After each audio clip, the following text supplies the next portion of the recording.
everyone, my name's Miranda and today is a very special day because a week from today the final Hunger Games movie Mockingjay Part 2 comes out, and it is truly the end of a small-ish era with the movie coming out. But one thing I realized was that I have never done a Hunger Games book talk or movie review for any of the books or movies that have come out.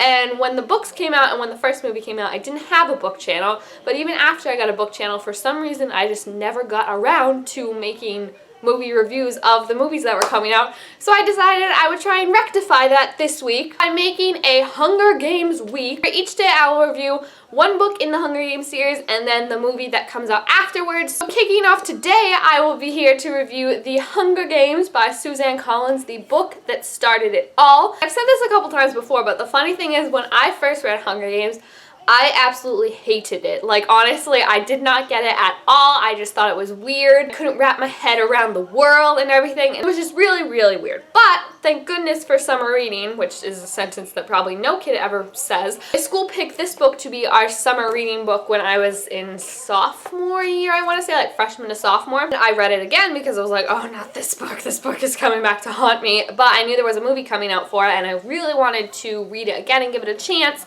And the second time I read it, it was so much better. I think I just like could open my mind more to like the dystopian idea, because before then I just really didn't like dystopians, and now they're like a dime a dozen, so I'm starting to not like dystopians again. And I am just so happy that I decided to read it again, because honestly it's what made me fall in love with the series and fall in love with Katniss. And then I also had to read it again in my children's lit class last year, and that was really fun because we got to go into like big analyses, and that's the word, right?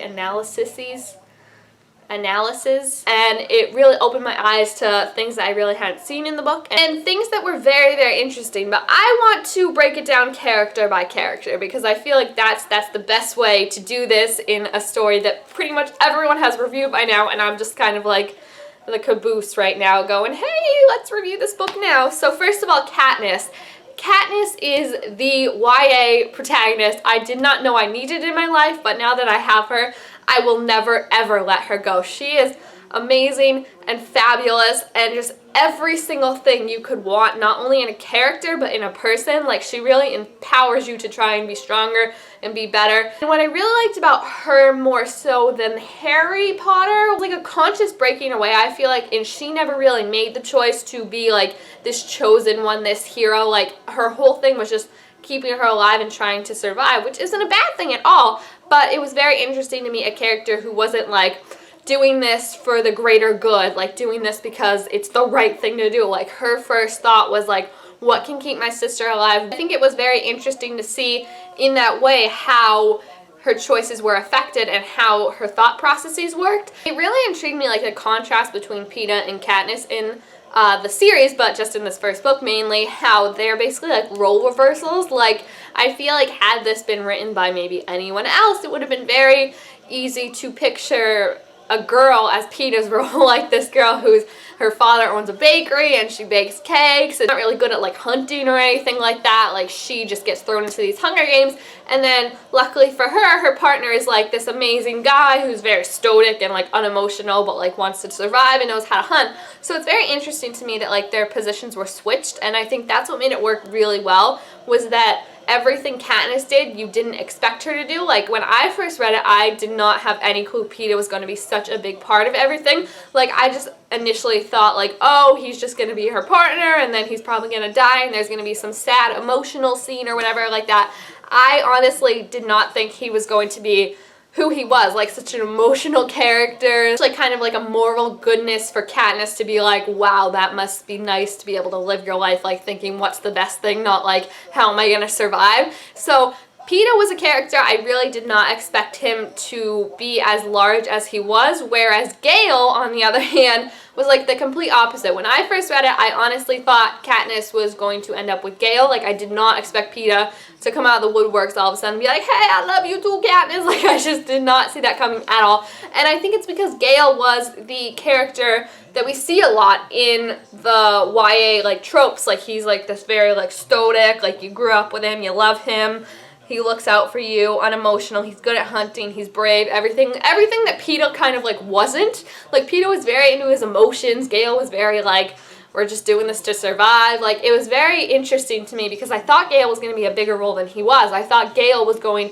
to volunteer and be a part of the Hunger Games, so immediately that kind of took a position that I wasn't expecting it to be. I mean, it's no secret that my biggest qualm with the series has always been the love triangle. I just think it's so ridiculous and so stupid, and the series didn't need it. But what like makes this series still one that I enjoy and everything is that the first book especially, it's not really focused on a romance or anything. Like it's just mainly Katniss and her trying to survive, and I really, really appreciate that because I feel like in this situation, you ain't got time for boys and romance. Like, you ain't got time to be like, oh my gosh, I love this guy. Like, you gotta fake it, and you gotta do what you gotta do to survive and everything. And I really like that it never felt, like, too unrealistic or, like, are you kidding me? You're thinking about, like, Gale when you're getting, like, tracked down by 5 careers and everything like that. So I really, really enjoyed this book. And I just think it was a great opening to it and so amazing in how it focused on Katniss and introduced her to us. And I really, really enjoyed it. I feel like there's not too much I can say about it because I feel like everyone's already said it,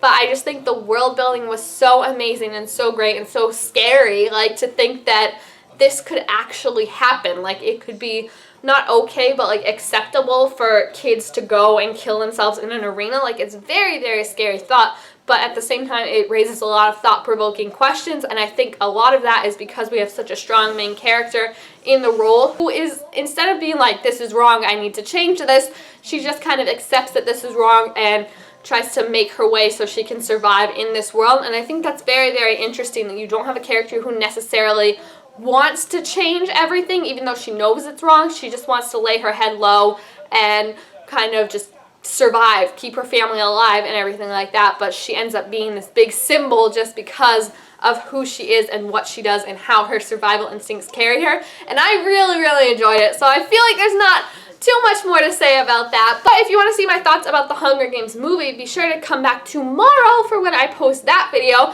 But I definitely have to give Hunger Games 5 out of 5 stars. I think I gave it like 2 stars the first time I read it when I absolutely hated it. But going back now, I'm so in love with it and I'm so appreciative of it. So I definitely enjoy it, and I'm so going to reread it again before the movie comes out. I'm so excited for everything, and it's just, oh, it's like falling in love with your best friend all over again. So if you enjoyed this video, make sure to give it a thumbs up and be sure to come back tomorrow and all of next week to see my reactions for Catching Fire, Mockingjay, all the movies, everything like that. And thank you guys all so much for watching. Also make sure to subscribe to my channel down below to be told to make all sorts of new videos, and I will see you tomorrow. Bye!